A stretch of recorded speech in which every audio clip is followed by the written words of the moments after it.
Euroopa Liidu Nõukogu eesistumise raames soovib Eesti tähelepanu pöörata 3 suuremale tahule: digipoliitika, digiüritused ja digieeskuju. Seetõttu on ka Eesti eesistumise ajal suur roll Eesti digikuvandil ja digitaalsetel infosüsteemidel.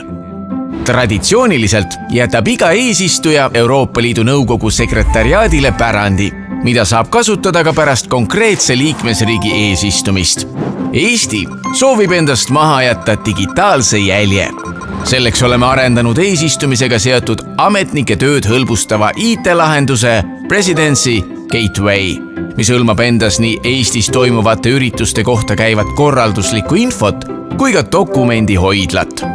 Presidency Gateway on Eesti eesistumise põhiline inglisekeelne infosüsteem, mille eesmärgiks on vähendada e-kirjade ning paberväljatrükkide mahtu ja suurendada infovahetuse turvalisust, samal ajal tagades Eestisse reisivale delegaadile ühe keskse dokumendihoidla.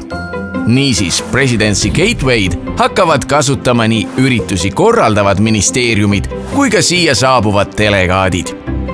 Presidency Gateway menüü on disainitud korraldaja ja delegaadi sõbralikuna.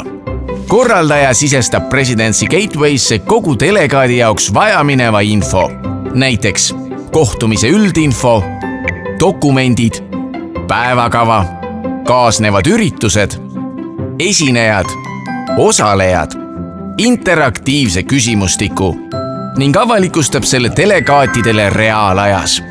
Delegaat ei pea oma e-posti aadressilt sisudokumente ega päevakava viimast versiooni otsima, vaid logib pärast akrediteeringu saamist mugavalt näiteks oma telefoninumbrit kasutades Presidency Gateway'sse ning saab sealt ühest kohast kiirelt kätte kogu ürituse kohta käiva viimase informatsiooni.